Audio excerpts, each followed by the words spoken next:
자, 시작하겠습니다. 90쪽 맨 아래 이제 읽고만 지나가면 돼요. 신고 의무자 첫 번째, 거래 당사자 간에 직접 거래를 했다. 동그라미 1번 공동신고. 거래 당사자는 부동산 등 무슨 계약? 매매 계약. 실제 매매가를 언제부터? 계약일부터 60일 이내 신고관청에 공동으로 신고하여야 한다. 이건 시험에 잘 안 나옵니다. 왜냐하면 예외가 있잖아, 밑에. 예외가 있잖아요. 한쪽이 국가 등이고 한쪽이 거부하면 다르잖아요. 그러니까 예를 들면 당사자가 직거래했다. 당사자는 공동신고하여야 한다. 이렇게 문제 내면 사람들이 뭐래? 항상 그런 거 아닌데? 이렇게 되잖아요. 그래서 문제 안 내, 이거를. 아쉽네. 2번. 당사자 중 일방이 누구다? 국가, 또 지자체, 또 대통령령이 정하는 자일 경우에는 누가 신고해라? 국가 등이 신고를 하여야 하고 다른 일방은 신고 의무가 없다. 그게 중요한 거예요. 오른쪽에 이제 대통령령이 정하는 자가 거기 밑줄 쳐보죠. 기억번 맨 끝에 공공기관, 그다음에 지방직영기업, 지방공사, 지방공단. 그래서 이걸 앞으로 이렇게 합니다. 국가, 공공기관, 지방. 시작. 국가, 공공기관, 지방. 걱정하지 마세요. 쓰라고 안 나와요. 국가, 공공기관, 지방일 땐 그 국가 등에 신고하세요. 이번에도 출제됐어요. 이번에 신설되자마자 바로 나왔어요. 바로 나왔고. 3번. 당사자 중 일방이 신고를 뭐 했네? 거부했으면 국토교통부령이 정하는 바에 따라서 단독으로 신고할 수 있습니다. 국토부령에 이제 단독으로 신고하는 구체적인 방법이 적혀 있을 거라는 거죠. 동그라미 3번도 이 문장을 그대로 냅니다. 그래서 방금 직거래일 때는 뭐는 시험이 안 나오고 공동신고는 시험이 안 나오고 2번과 3번을 주로 내는 거죠. 다음에 중개거래입니다. 개공이 무슨 법에 따라? 공인중개사법에 따라. 이 말을 써주는 겁니다. 꼭. 왜냐하면 이제 법이 다르니까요. 공인중개사법에 따라 계약서를 썼습니다. 누가 신고하세요? 개공이 신고하세요. 그러면 공동중개했을 땐 공동신고해야죠. 근데 주의할 점 2번이에요. 당사자는 신고 의무가 없다. 이 말이 중요한 말이에요. 그러면 어떻게 시험을 내냐면 이어지는 문장 서로 읽어보세요. 어떻게 시험이 낸다고? 개공이 계약서 썼으면 개공과 당사자가 공동으로 신고해야 한다. 이러면 X. 이렇게 잘 내요. 왜? 헷갈리거든. 어디서 공동을 봤거든. 그럼 생각해보세요. 직거래인데 개공이 혼자 신고한다고? 그럼 개공이 신고 안 할 이유 있어? 개공이 60일 안에 신고 안 할 이유 있냐고? 없지. 왜 대화를 갑자기 안 해요 또? 내가 신고 안 할 이유가 뭐 있어? 내가 왜? 내가 계약했어? 내가 거짓 신고할 이유는? 미쳤어? 내가 왜? 그럼 여러분 생각해 보세요. 이것도 다 이해를 해야 되거든. 내가 신고를 안 했어. 내가 신고를 거짓을 했어. 그럼 내가 혼자 판단한 거예요? 쟤들이 시켜서 한 거예요? 쟤들이 시켜서 그런 거죠. 아니 이제 거짓 신고했어. 이제 거짓 신고인데 들통이 나는 거네. 공무원이 빨리 오래. 갔지. 왜 거짓 신고했어?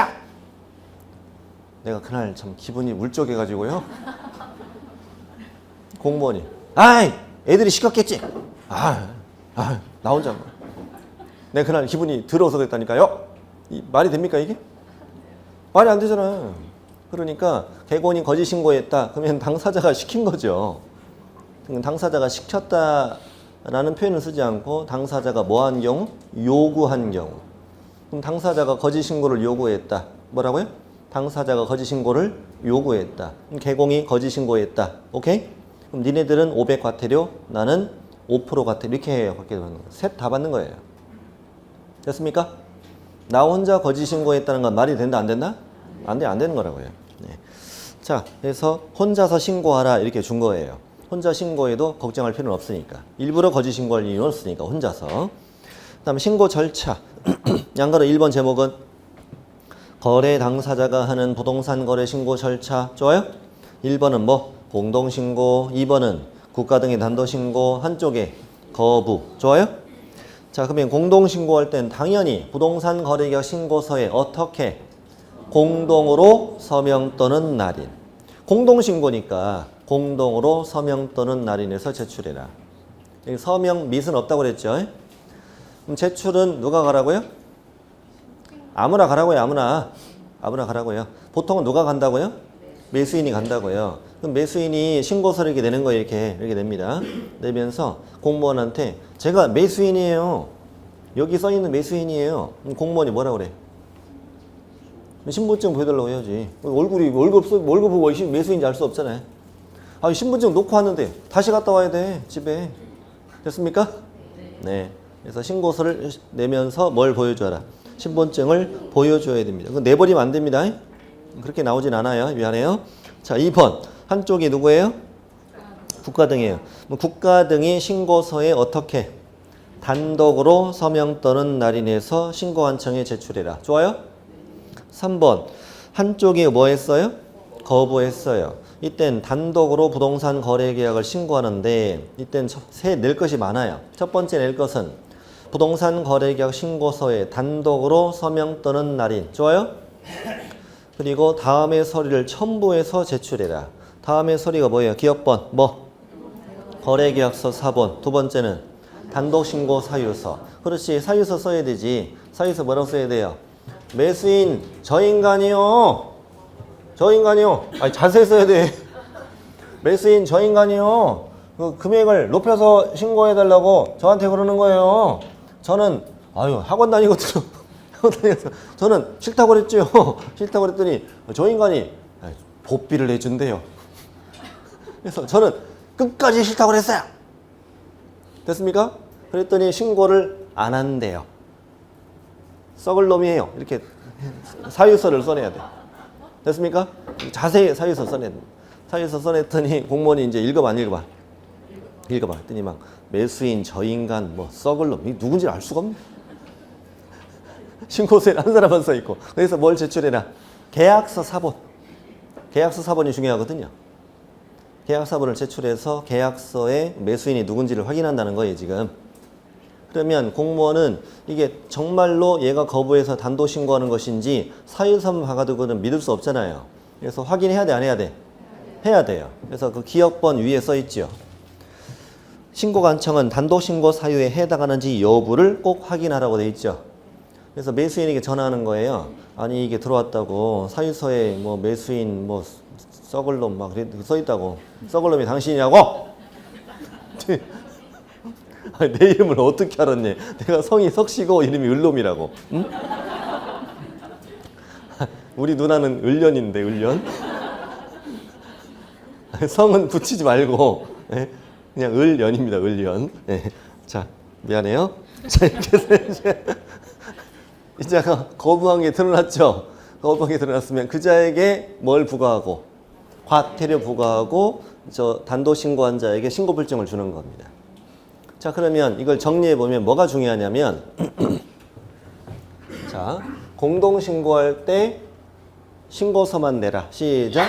공동신고할 때 신고서만 내라. 국가 등이 신고할 때도 뭐 신고서만 내라. 단독 신고할 때는 신고서 더하기 사유서 더하기 계약서 사본. 그럼 제가 문제 내볼게요. 공동신고할 땐 신고서에 공동으로 서명 또는 날인하여 거래계약서를 첨부해 제출해야 한다. 이렇게 나온다고 조심해야 돼. 자, 그래서 다시 신고서만 해봐요. 신고서 더하기 사유서 더하기 계약서 사본. 이렇게 공부하는 부분이라고. 좋아요? 신분증 다 보여주고. 자, 저 밑에 2번 제목은 신고서 제출 대행. 여러분 읽기 편하게 참 써드린 거예요. 이거 이 문장을 다 정말 얼마나 정리가 잘 돼 있어. 네. 자, 신고서 제출 대행은 말 그대로 신고서를 제출하는 걸 심부름 한다는 얘기죠. 심부름 한다는 얘기인데 1번 보니까 앞부분에 공동신고와 국가 등의 단독신고 두 가지에 대해서 가능하다고 써 있죠. 그러면 아까 뭐는 안 된다는 거예요? 일방의 신고 거부. 미안합니다. 그 번호를 잘못 매겼다. 그 위에 동그라미 1, 2, 2. 1, 2, 3 됐어요? 이거 반가로 1번에서 미안합니다. 제가 좀 숫자에 약해가지고 동그라미 3번이라고 고치세요. 3번처럼 보이는 2번이 있잖아. 3번으로 고치면 돼요. 자, 어쨌든 다시 공동신고, 그 다음에 국가 등의 단도신고 두 가지는 제출 대행이 가능한데 한쪽이 거부해서 단도신고하는 건 제출 대행 된다 안 된다? 안 된다는 걸 알아야 돼요. 이거 다시 한쪽이 거부해서 단도신고하는 건 신고서 제출을 대행할 수 있다 없다? 없다. 잠깐만 보셔요. 이쪽으로 올게요. 자, 공동신고부터 해볼게요. 공동신고한다. 공동으로 서명 또는 날인. 좋아요? 공동으로 서명 또는 날인해서 매수인이 갖다 낸다고 해볼게요. 바빠요. 바빠서 네가 좀 대신 갖다 낼래? 라고 이자에게 뭘 해줬고? 위임을 했다고요. 그러면 B가 첫 번째 내야 될 건 뭘 내야 돼요? 공동으로 서명 또는 날인한 신고서 내야지. 자, 신고서 냈습니다. 신고서 냈고 을이 B한테 써준 뭐 내야셔야지? 위임장 내셔야지. 위임장에는 원래 인감증명서가 붙죠. 근데 다른 거 냅니다. 여기다가 다른 거 냅니다. 자, 이렇게 해서 이제 위임장과 뭐 내고 그런 다음에 위임장에는 이렇게 써 있죠. 매수인은 을인데 B에게 제출을 위임합니다. 이렇게 적혀 있기 때문에 B가 B인지를 알아야 하잖아요. 그러니까 B는 자신의 신분증을 보여주면 되죠. 이렇게 이루어지거든요. 그러면 뭐 국가 등의 신고도 마찬가지고 한쪽이 이제 거부해서 단도신고한다면 갑이 갖다 내야 될 것이 첫 번째 단독 서명날이란 신고서 내야죠. 단독 서명날에 신고서 내고 그다음에 뭐 내고 사유서 내고 또 계약서 사본 이거 내라고 그랬죠. 이걸 내는데 이거를 네가 좀 대신 갖다 낼래? 이것도 못할 건 없잖아. 사실 따져보면 못할 게 뭐 있어. 네가 좀 대신 갖다 내. 이거 내고 위임장 내고 뭐 내고 또 신분증 보여주면 되잖아요. 그래서 이게 작년까지는 가능했어 이게. 그렇게 하기로 했다가 올해 뺀 거 이거를. 됐습니까? 올해는 안 된다. 네가 꼭 직접 오는 것만 된다. 왜? 대리인이 오니까 이렇게 내는데 공무원이 왜 이렇게 거짓 신고 있는 아니 왜 한쪽이 거부해 있는 거 좀 자세히 설명 좀 해보라고. 그랬더니 대리인이 뭐래? 몰라. 어떻게 알아? 아우 나 그냥 신부로 왔어요. 이 말이 안 되라 말이 안 통하더란 거야 이게. 그래서 야 네가 그냥 와 직접 이렇게 바뀐 거예요. 네. 그래서 공동신고와 뭐만 국가 등의 단도신고 두 가지만 제출을 당사자 위임 받은 사람은 신고서 제출을 대행할 수 있습니다. 그럼 2번 제출을 대행하는 사람 대리인은 뭘 보여주고 신분증을 보여주고 다음의 서류를 함께 제출하는데 다음의 것이 뭐냐? 괄호 빼고 갑니다. 신고서 제출을 위임한 거래 당사자의 거기 몇 줄? 자필 서명이 있는 위임장. 자필 서명이 있는 위임장. 그 다음에 니은은 위임한 거래 당사자의 신분증명서 사본. 여기까지. 이게 뭐냐면 원래 위임장에 인감 찍잖아요. 그리고 인감증명서 붙이잖아요. 보통 대리는 그렇게 하잖아요. 대리는. 근데 생각해보니까 인감증명서 떼려면 어디 가셔야 돼? 동사무소 다녀오셔야 되죠? 그러느니 그냥 시청 가서 내겠네. 아니에요? 어차피 인감 떼러 가야 돼. 동사무소. 그러느니 그냥 시청 갔다 오지 그냥. 그러니까 우리나라에는 앞으로 자필 서명 제도도 도입이 되고 이미 도입은 됐어요.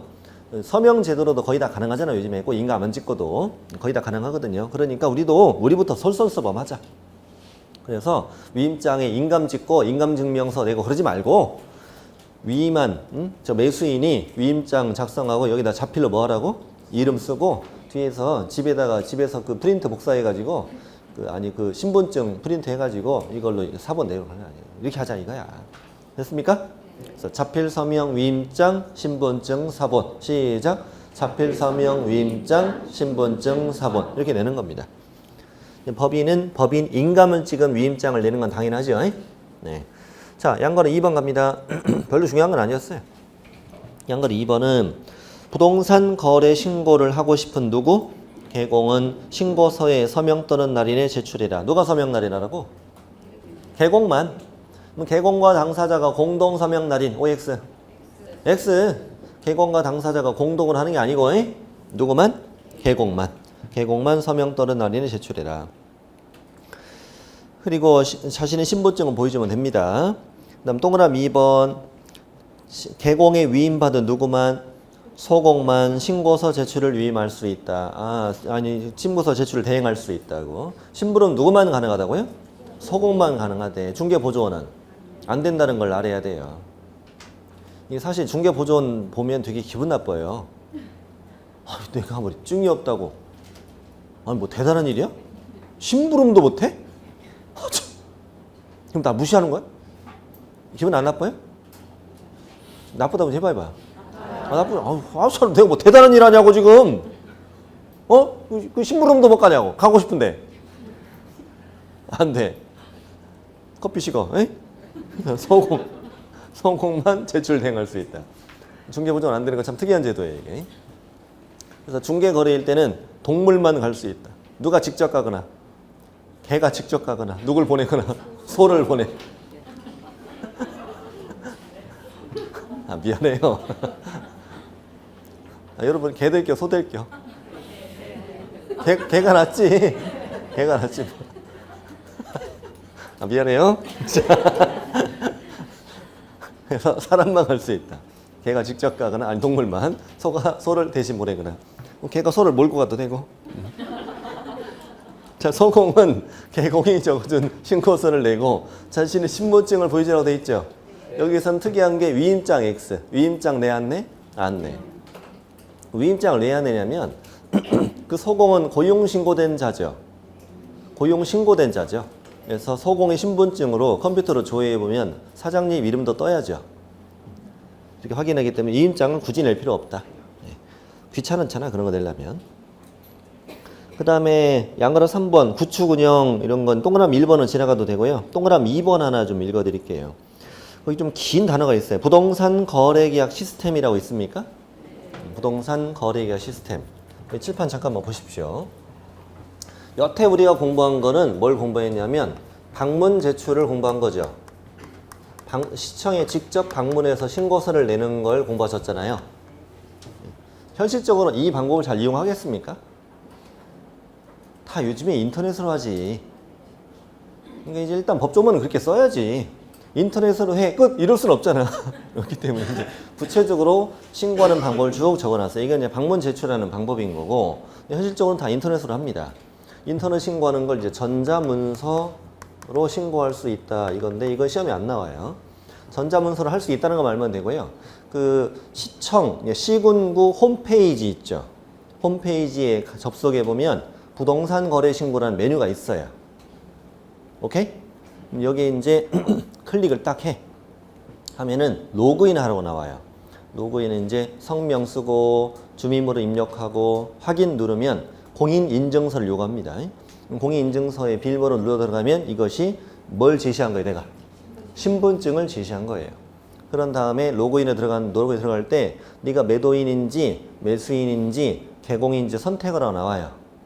그러면 이제 매도인이나 매수인 중에 선택에 들어가면 직거래인 거지. 직거래. 그리고 개공 선택하면 중개거래인 거고, 이렇게 선택에 들어가면 신고서가 뜹니다. 뜬 다음에 내용을 쭉 작성해요. 신고서 나중에 보실 거고 똑같아요. 작성한 다음에 서명 날인 해야 되잖아요. 서명 날인도 공인인증서로 해요. 오케이? 그럼 직거래일 때는 두 사람의 인증서가 다 필요하니까 불편해 되게. 직거래를 전자문서로 한다는 것은 보통 일이 아니죠. PC방에 둘이 모여야 되죠. USB에 다 넣어들고 공인인증서를 담고 신고서 작성한 다음에 한 사람씩 앉아서 이 서명 날인 해야 돼. 이게 되는 거 될 것 같아? 전이신고서 쉽게 써져? 그런 것도 못 쓰면서 아마 부동산 거래계약 신고서를 직거래로 쓴다고 말도 안 되는 거지. PC방에서 게임하다가 둘 다 시청 간 거야. 현실적으로 그런 거예요. 근데 개공은 다 인터넷 신고하겠죠? 이렇게 해서 제출하는 게 뭘로 제출하는 거예요? 전자문서로. 이게 신분 확인, 서명 날인은 다 전자인증 방법, 공인인증서로 하는 것이고, 그리고 이제 이번에 작년에 새로 도입된 게 있어요. 부동산 거래계약 시스템 방금 있었잖아요. 부동산 거래계약 시스템이라고 해서 전자계약서라는 제도가 만들어졌다고 우리나라에. 그냥 듣기만 하시면 돼요. 이 부동산 거래 계약 시스템이라는 것에 그 네이버 다음에 검색을 한 다음에 그 홈페이지로 들어가 보면 국토부에서 만든 홈페이지예요. 부동산 거래 계약 시스템. 여기 들어가 보면 보통 이제 개공이 들어가겠지.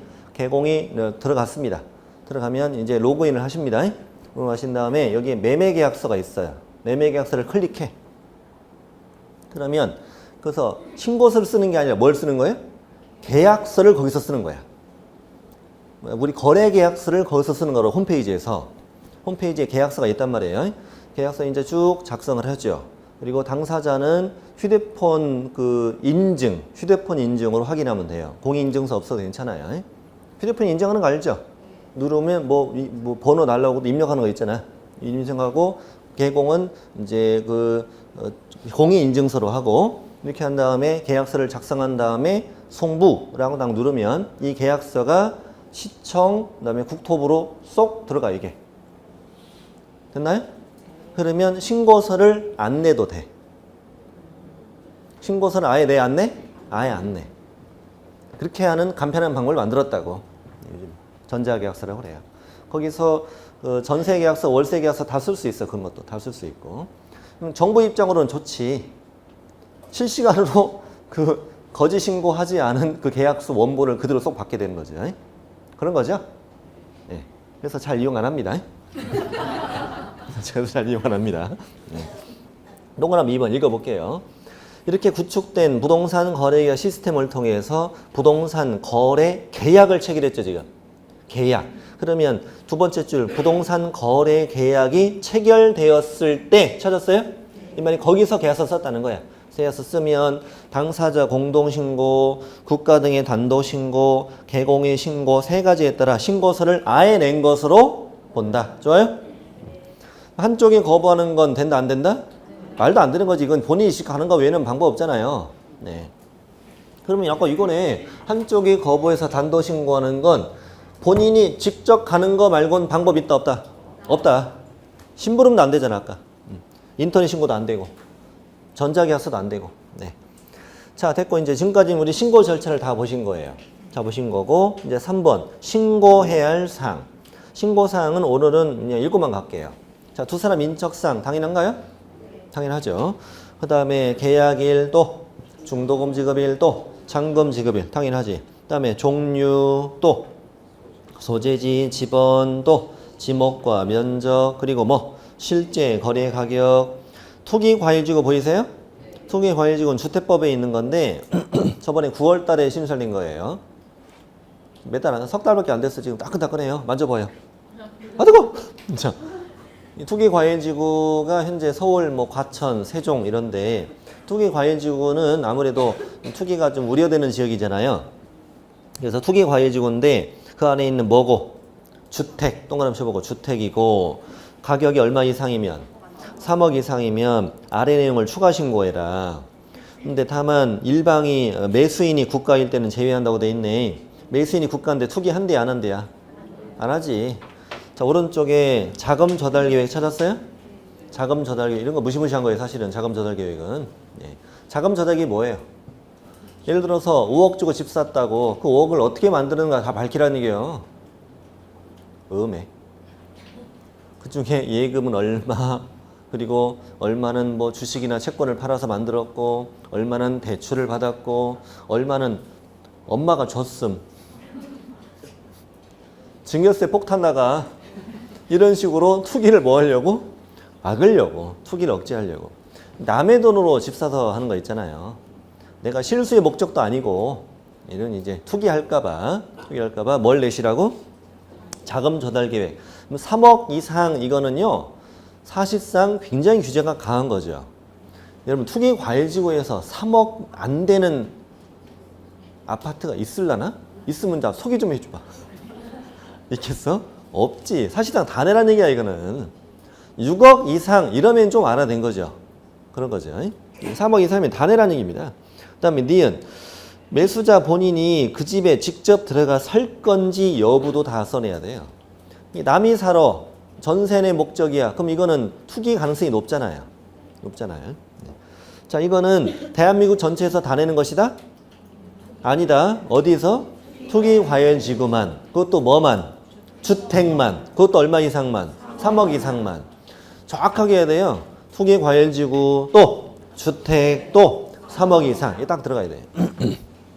이번에 안 나왔으니까 우리 시험에 나올 거예요 아마. 이거는 9월 달에 개정된 것도 시험에 들어가요. 들어가거든요. 끝까지 안테나 잘 세우고 끝까지 잘 가야 되는 거예요. 도중에 생긴 것도 많으니까. 6번 조건이랑 기한이 있으면 신고해라. 7번은 누가 계약서 썼다? 개공이 계약서 썼다면 개공이 인적사항과 또 사무소의 뭐 상호, 전화번호, 소재지 이런 것도 니은도 이번에 출제됐고요. 이번에 다 개정된 것들이에요. 개정된 것들이. 그런 것들은 굉장히 잘 냅니다 시험에. 자, 이런 걸 신고했다. 그리고 오늘은 신고서 작성 방법은 안 배울 겁니다. 신고서 작성 방법이 있고 이 신고서를 써냈더니 이제 뭐 해야 돼? 4번 검증해야지. 근데 검증하려면 검증 체계라는 걸 만들어야죠. 전국적인 실거래가 검증 체계가 만들어져 있어야 되죠. 그럼 당연히 이제 그 컴퓨터 프로그램을 만들어진 거죠. 이 부동산 검증 거래 가격 검증 체계는 국토부에서 만들어야 되죠. 그렇죠? 그래서 국토부 장관은 검증 체계 구축 운영해야 한다. 찾았나요? 누구나 국토부 홈페이지 가서 실거래가 홈페이지 가서 실거래가 확인 다 할 수 있습니다. 아십니까? 이제 검색해 보세요. 국토교통부 실거래가 이렇게 검색하면 실거래가 홈페이지 들어가요. 들어가서 여러분 살고 계시는 아파트 검색해 보세요. 검색해 보시면 매월 다 나와요. 매월별로 매월 달에 우리 아파트 몇 건의 거래 이루어졌으며 그리고 몇 층인가 나오고 얼마짜리가 다 나옵니다. 과거의 기록이 다 나온다고. 다 나와. 됐습니까? 심지어 전월세도 다 나온다고. 전월세도 다 나와. 전월세는 어떻게 정보를 얻었다고요? 어떻게 정보를 얻었을까요? 국가에서. 신고 안 하는데. 전자계약서 별로 안 하잖아요. 그 많은 전월세 정보를 어떻게 얻었을까? 동사무소에서 확정일자 찍을 때 동사무소 가서 확정일자 찍을 때 그래서 동사무소에서 컴퓨터에 기록하잖아요. 그거예요. 그거. 그렇게 해서 정보를 얻어요. 그렇죠. 내가 신고를 자진해 신고하진 않으니까. 아, 우리 여태 뭐 배웠대요? 매매만 신고한다고 그랬잖아요. 매매만 신고한다고요.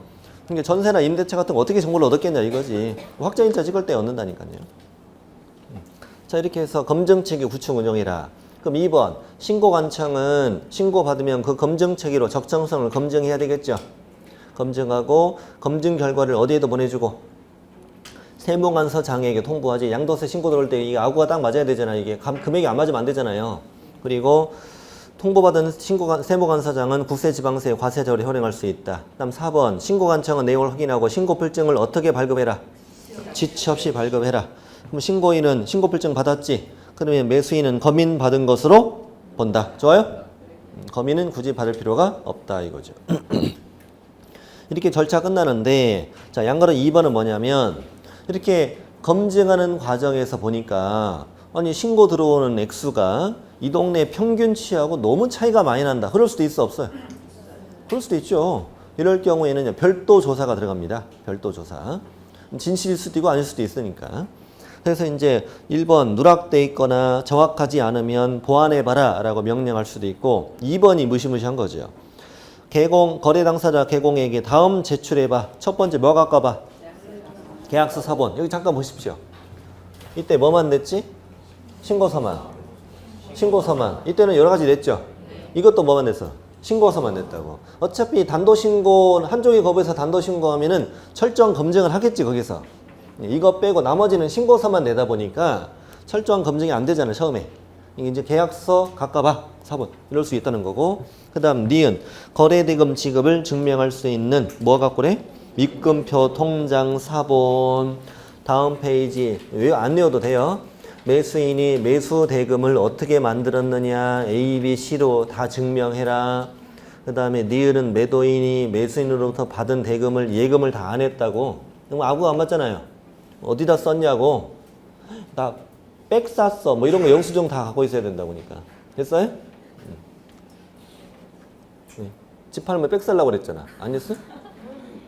아니었군요. 자, 그렇습니다. 이렇게 해서 검증을 하기도 한다 이거지. 자, 이렇게 해서 거래 신고는 절차가 다 끝났습니다. 다 끝났고 5번 제목이 뭡니까? 해제 등 신고 또 정정 신청 또 변경 신고는 그 제목만 공부하고 내용은 공부 안 하겠습니다. 해제 신고라는 건 자, 부동산 거래 신고에서 방금 신고 불증을 받았는데 계약이 뭐 됐다고? 깨졌다고. 가서 해제 신고하라고. 원상 복귀했잖아 지금 이제. 그 다음에 정정 신청은 뭘까? 자, 이렇게 해서 우리는 방금 뭘 받았는데 신고 필증을 받았는데 사람인지라 신고서 쓰다가 실수로 잘못 쓸 수도 있나요? 그럴 수도 있잖아. 근데 공무원은 계약서 사본은 처음에 안 받았기 때문에 이게 계약서 내용을 신고서에 정말로 올바르게 잘 담았는지를 확인할 수는 없잖아요 지금. 근데 이 사람이 신고 필증을 받아보니까 아니 면적이 200인데 200제곱미터인데 내가 2000이라고 썼다 이럴 수도 있잖아 실수로. 그러면 현재 신고 필증과 계약서가 일치돼야 안 돼? 일치가 안 되죠. 일치가 안 되면 나중에 등기를 안 해줍니다. 등기소에는 소유권 이전 등기 신청할 때 신고 필증도 내야 되고 계약서도 내야 돼요. 등기관은 이걸 확인합니다. 확인하고 일치가 안 되면 등기 안 돼요. 그럼 그때서야 알 수도 있죠. 뒤늦게 알 수도 있잖아요. 그러면 빠꾸 당하죠. 빠꾸 당하면 이 신고 필증을 직접 뭐해서 수정해요. 직접 수정합니다. 수정해서 직거래면 둘 다 사인. 개공이 중개했으면 누가? 개공이 사인. 해서 내면 새로운 뭘 준다. 신고 필증을 주는 걸 뭐라고 한다? 정정 신청이라고 해요. 이건 별도로 신고서는 있겠어 없겠어? 없겠지. 신고 필증을 수정해 내라고 그랬잖아요. 근데 문제는 저 밑에 박스 안에 들어있는 항목을 나중에 외워야 된다는 문제가 되는 거지. 아주 쉽게 외울 수 있어. 걱정하지 마요. 걱정하지 마요. 대충 보면 당연히 실수할 수 있는 것들이죠. 뭐 주소, 또 전화번호, 휴대전화번호, 개공도 전화번호, 상호, 사무소 소재지. 그럴 수 있잖아요. 거래 지분 비율도 있고 건축물의 종류, 지목과 지분과 면적, 대지권 이런 거 있잖아요. 예를 들면 성명 이런 거 있어 없어요? 성명 없어. 주민번호 이런 거 없잖아요. 그런 거 왜 안 될까? 상식적으로 접근하면 돼요. 가서 뭐라 그래? 아우 내가 이름을 잘못 썼어. 바꿔줘. 바꿨더니 우리 엄마야. 이럴 수 있어 없어요? 다른 사람 바꾸면 어떻게 하려고 그래? 예? 아, 그럴 수 있잖아요. 이게 갑자기 명의신탁하고 뭐 이럴 수도 있잖아요. 이럴 수 있기 때문에 중요한 인적사항 같은 건 해줘 안 해줘요? 안 해줘요. 자, 거기 가격 이런 거 있어 없어요? 가격 바꿔달라면 바꿔줘? 내가 실수로 공 하나 빼먹었다고? 그럼 이러면 되겠네. 거짓 신고한 게 들켰어. 그럼 가서 뭐라 그래? 아우 내가 술이 들켜가지고 내가 숫자를 잘못 썼어요. 그럼 이거 바꿔주면 나는 과태료 대한민국 한 명도 안 받겠네?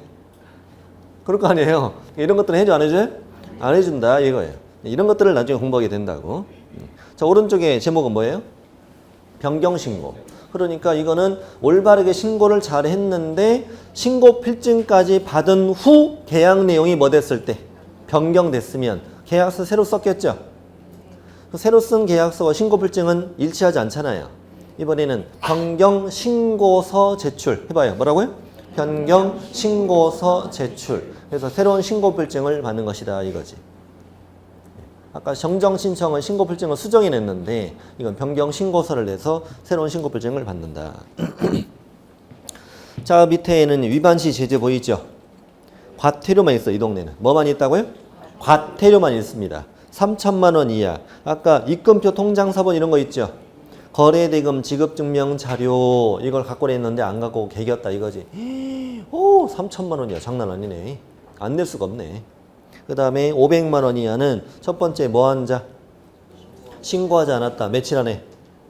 60일 안에. 두 번째 개공한테 신고를 하지 않게 하거나 거짓 신고를 뭐 했다? 요구했다. 다음 세 번째는 거짓 신고를 조장, 방조 도와주었다. 그 다음에 거래대금 지급증명 자료, 입금표 통장 사본 말고 그 외의 자료를 제출하지 않았다고. 나중에 다 배우시게 됩니다.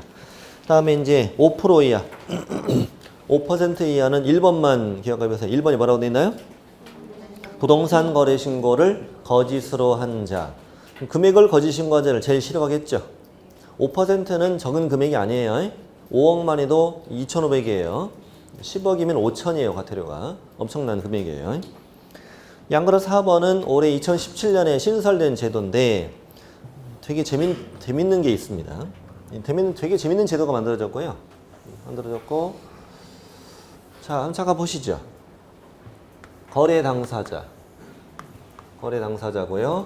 여기는 개공입니다. 개공이 거짓 신고를 했다면 나 혼자 한 거라고요? 그럴 리가 없다고요. 당사자가 거짓 신고를 뭐 한 거예요? 요구. 자, 거짓 신고를 요구한 자는 아까 얼마였죠? 500만 원 이하 과태료였죠. 그다음에 거짓 신고는 5% 이하의 과태료였죠. 그랬죠? 네. 대화 잘 되고 있죠, 우리? 네. 이렇게 신고했는데 거짓 신고했는데 아직 안 들킨 거예요, 지금.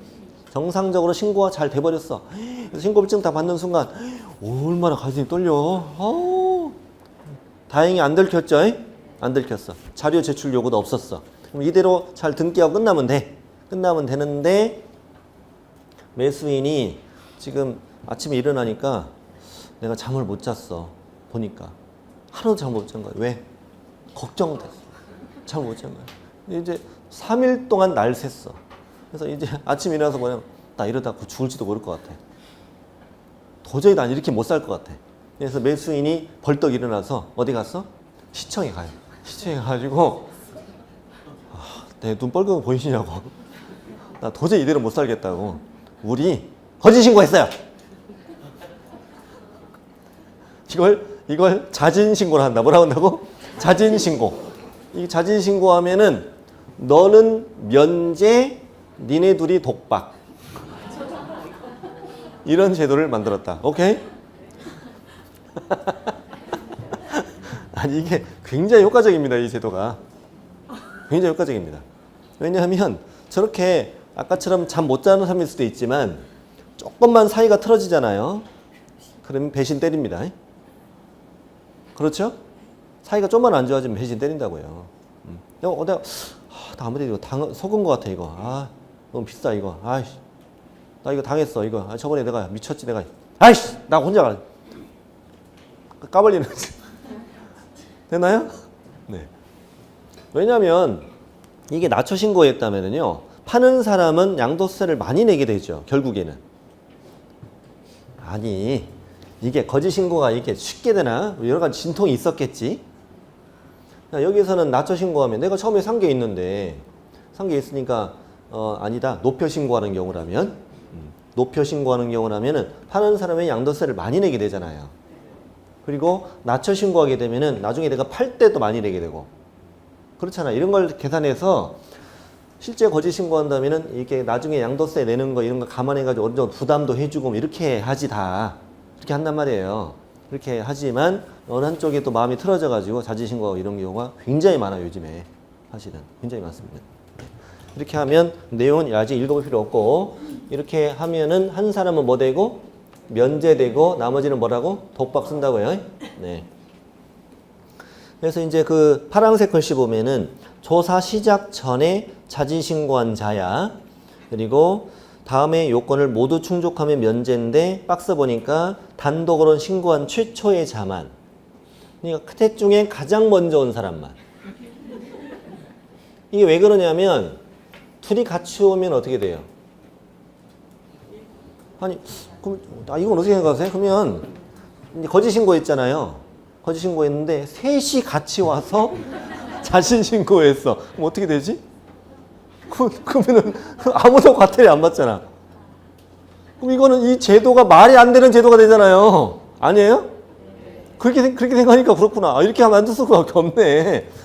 그러면은 언제든 다시 정상으로 회복할 수 있다는 말이 되는데 말이 안 되는 거죠. 그렇죠? 그래서 가장 먼저 온 사람만. 그래서 이게 이 제도가 점점 발전하다 보니까 어떻게 되느냐?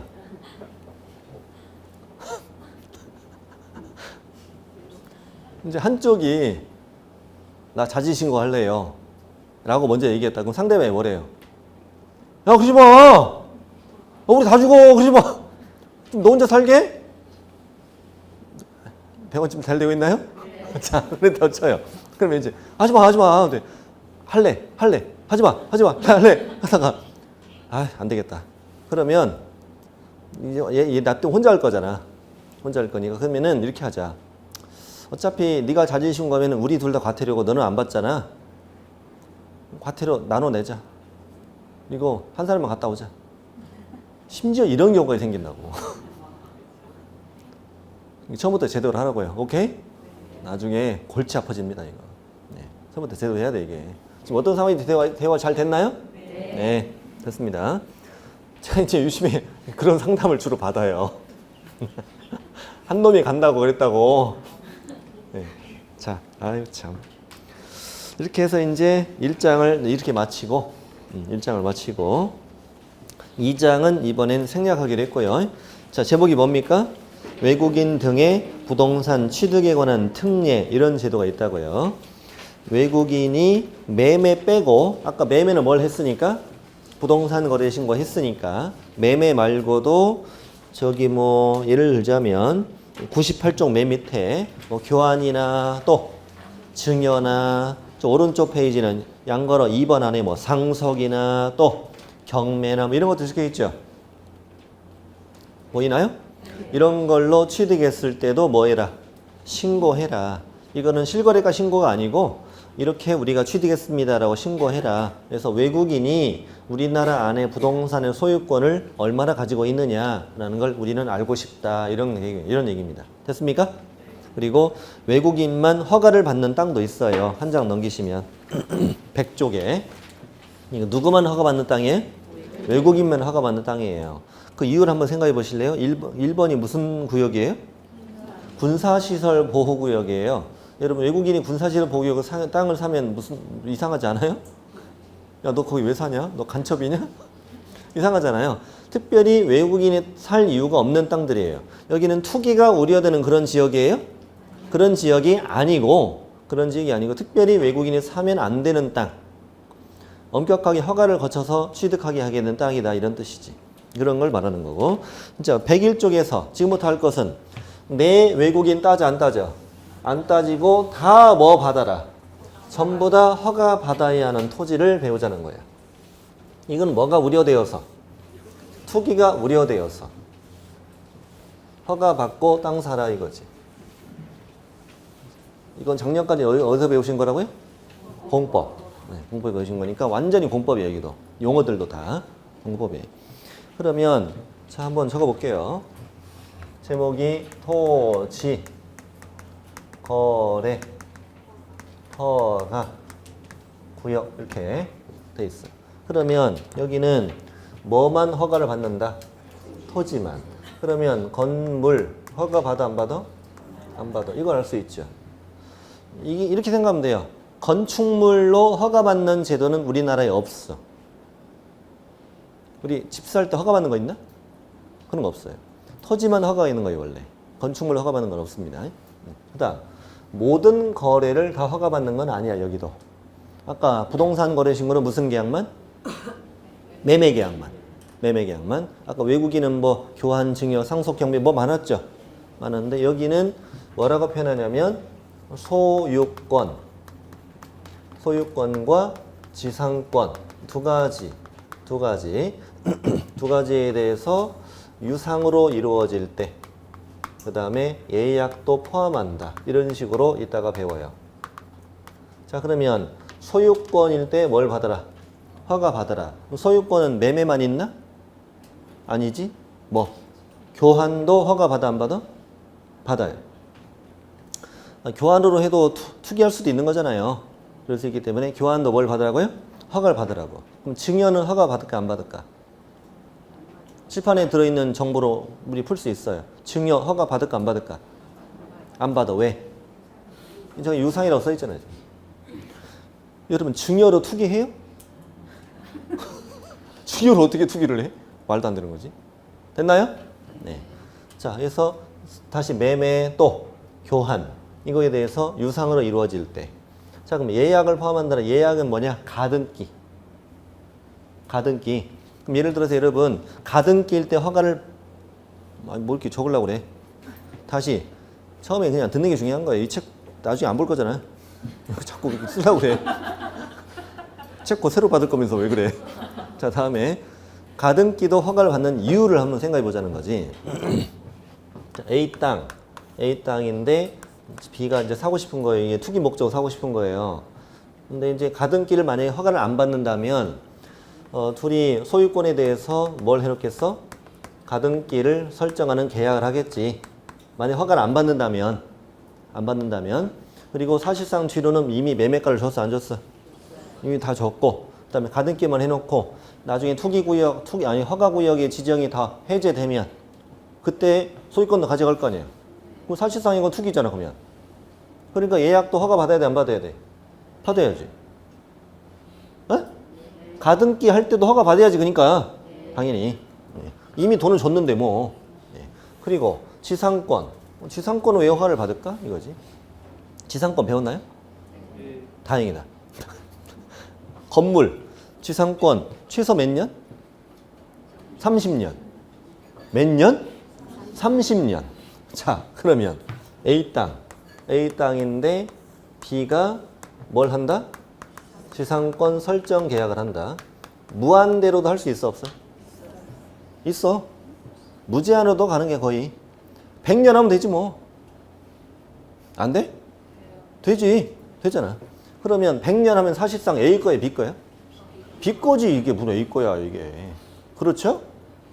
이미 뒤로는 이미 뭘 줬고 매매가를 줬고 겉으로만 뭘로 꾸며서 지상권으로 꾸며서 나중에 허가구역 다 끝나면 소유권 넘기고 그러면 되잖아요.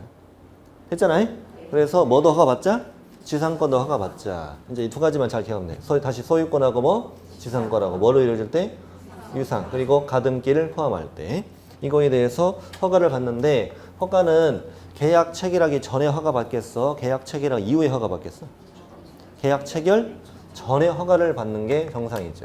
근데 현실적으로는 이건 불가능한 일이랬죠? 저번에 한번 했나요?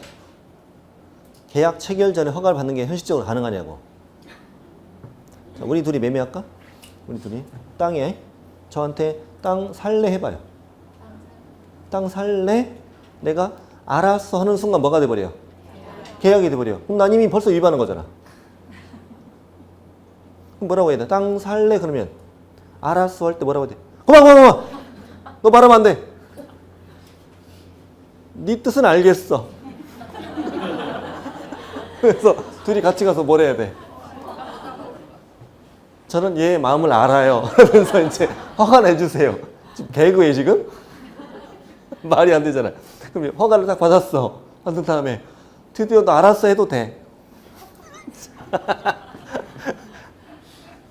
아니 그러니까 이게 문장으로 보면 계약 체결 전에 허가를 받아라. 그럴싸한데 현실적으로는 말이 안 되는 거라고. 아니에요? 말이 안 되는 거예요. 그러니까 법에는 계약 체결 전에 허가를 받아야 된다고 돼 있지만 실제로는 계약서 쓰고 안 쓰고? 쓰고. 계약서를 쓰고 허가를 신청해요. 그래도 처벌을 못 해요. 처벌을 안 해요. 그렇게 안 하게 돼. 판례가 이미 나와 있는 거예요. 민법에서 유동적 무효 배웠나? 유동적 무효. 그래서 이렇게 계약서를 쓰고 뭘 신청하면? 허가를 신청하면 허가 받기 전까지는 계약은 뭐고? 무효고 허가를 받으면 소급해서 뭐가 된다? 유효가 된다. 확정적 유효가 된다고. 그래서 유동적 무효 이렇게 얘기하잖아요. 그래서 이것이 거기와도 관련된 거 이게 알잖아. 됐어요? 그래서 계약 체결 뭐? 전에 허가를 받아야 하는 뭘 배우자? 구역을 배우자고 드디어. 아유 힘드네. 그러면 이 허가구역에 대해서 누가 지정할 것이냐? 지정권자 알아야 되겠지? 지정권자. 그 다음에 이 허가구역은 어느 지역에 대해서? 대상지역. 어느 지역에 대해서 허가구역으로 지정할 것이냐? 자, 이 두 가지를 지금부터 배워야 되는 거잖아요. 네. 그럼 이제 시작합시다. 제목이 지정권자와 지정대상 지역이라고 돼 있잖아요. 누구 또는 누가 지정한다?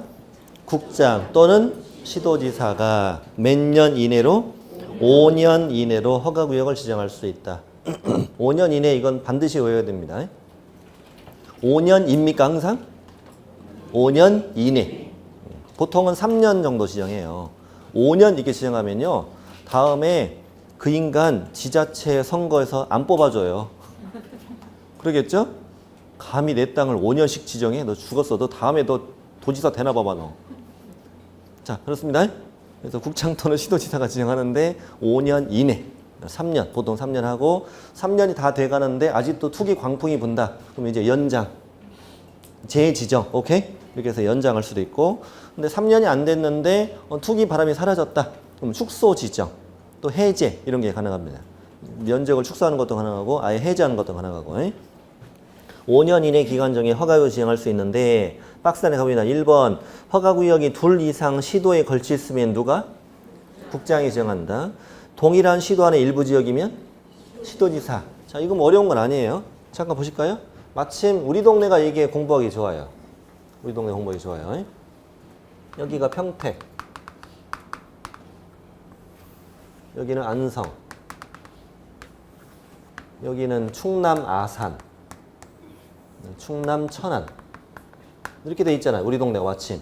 여기는 경기도고 여기는 어디고? 충남이고 이렇게 돼 있어요. 자, 여기는 경기도, 여기는 충청남도. 자, 그러면 질문 드릴게요.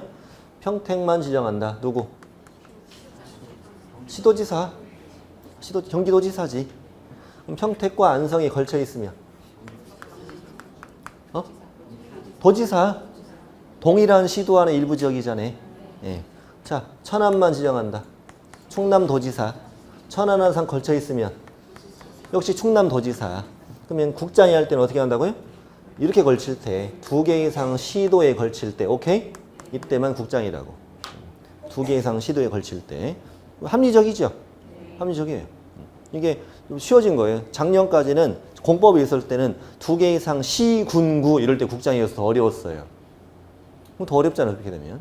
그러면 2개 이상 시구에 걸치면 이렇게 걸쳐도 국장이었다는 거잖아요, 예전에는. 지자체장이 잘 안 했다고. 왜냐면 다음에 표대한다니까. 그래서 대부분 누가 지정했다고요? 대부분 국장이 이제 국토부 장관이 지정했었단 말이에요. 네, 그랬다가 이제 지금은 이제 시도지사 쪽으로 이제 밀고 있는 거죠. 그래서 둘 이상의 시도에 걸치면 국장이고, 동일한 시도 안의 일부 지역인데 시도지사인데, 다만 여기 읽어볼 테니까 밑줄 치지 마세요.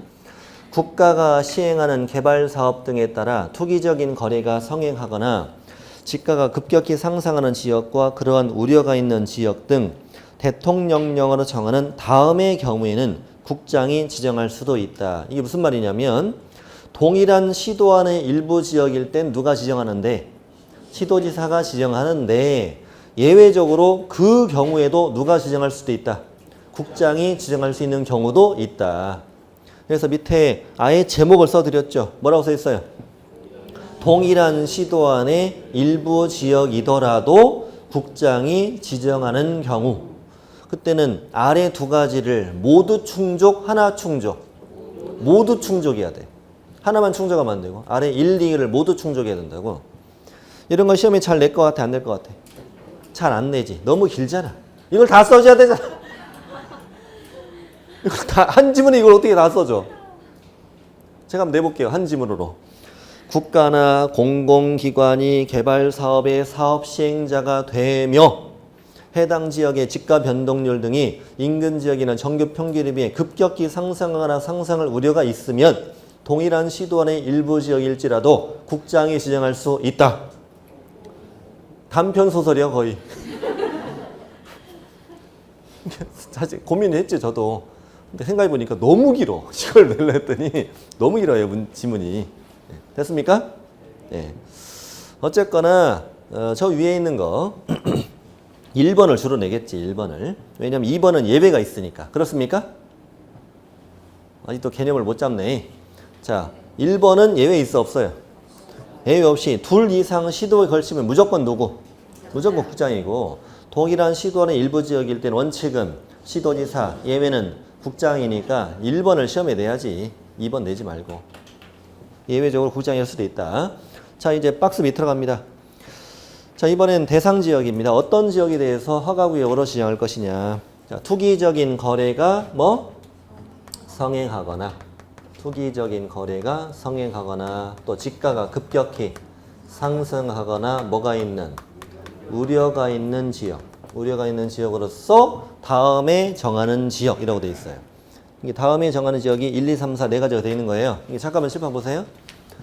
이게 대상 지역은 투기적 거래가 성행하거나 지가가 급격히 상승하거나 고려가 있는 지역으로서 더하기 1 또는 더하기 2 또는 더하기 3 또는 더하기 4 이 말이라고. 이거 더하기 이거 더하기 이거 더하기 이거 더하기 이런 뜻이에요 이게. 됐나요? 네. 첫 번째는요. 여러분 공법 시간에 배우셨던 여러 가지 계획들이 써있네. 광역 도시계획 또 도시군 기본계획 또 도시군 관리계획 등 핵심 읽어보세요. 토지 이용 계획이 새로이 수립되거나 변경되는 지역이면 핵심 단어는 뭐예요? 계획이지 계획. 토지 이용의 계획이 새로이 수립되거나 변경되는 지역이다. 거기 광역도시계획, 도시군 개원계획, 도시군 관리계획에 대해서는 질문 받지 않습니다. 저 몰라요? 몰라? 나 공부한 지 15년 됐어. 모르니까 절대 질문을 받지 않습니다. 네. 자, 계획이 새로이 수립되는 변경되는 지역이다. 자, 문제 한번 내볼까요? 문제 한번 내볼게요. 시험에 나왔던 지문이에요. 도시군 관리계획 등 토지 이용 계획이 새로이 수립되거나 변경되는 지역은 투기적 거래나 지가의 급격한 상승이 없을지라도 허가구역으로 지정할 수 있다. X라고. 이거 더하기 이거라고. 됐나요? 이러면서 이래야 되는 거야. 네. 자, 두 번째는요. 법의 어떤 제정, 개정, 폐지로 인한 고시공고로 인해서 행위 제한이 뭐 되는 지역? 완화, 해제. 토지 이용에 대한 계획이 완화되거나 해제되는 지역이다. 완화, 해제되니까 투기가 생기는 거 아닙니까? 네. 그러면 행위 제한이 강화되는 지역, OX. 이렇게 나올 때가 있습니다. 여러분, 행위 제한이 강화되는 지역에 땅 사요? 아, 왜 사? 찬바람 부는데. 왜 사? 자, 세 번째. 이미 개발이 뭐? 이미 개발이 진행 중인 지역이면 우리 땅 사러 가면 늦었죠. 예. 개발이 뭐 되는 지역? 예정되는 지역. 심지어 어디까지? 인근 지역까지. 인근 지역 잘 아셔야 돼. 개발이 예정돼 있는 지역은 당연한 거죠. 거기다 어디까지? 인근 지역까지. 자, 네 번째는 국장이나 시도지사가 투기 우려 있다고 뭐 하는 지역? 인정이란 단어. 인정. 투기 우려 있다고 인정하는 지역. 또 관계 행정기관장이 투기 우려 있다고 국장이나 시도지사에게 뭐 하는 지역? 요청하는 지역이다. 이런 지역에 대해서 허가구역으로 지정할 수 있다고. 우리 방금 뭘 공부하지 하셨나요? 네. 지정권자는 국토부 장관 또는 시도지사이며 이거 더하기 이거 이런 지역에 대해서 허가구역 지정할 수 있습니다. 자, 그러면 이제 우리 잠깐 쉬었다가 할 것이 뭐냐? 허가구역의 지정 절차. 매년 거의 출제되다시피 하고 있는 아주 중요한 부분이에요. 지정 절차는 칠판 지우지 마시고 잠시 후에 얘기하겠습니다.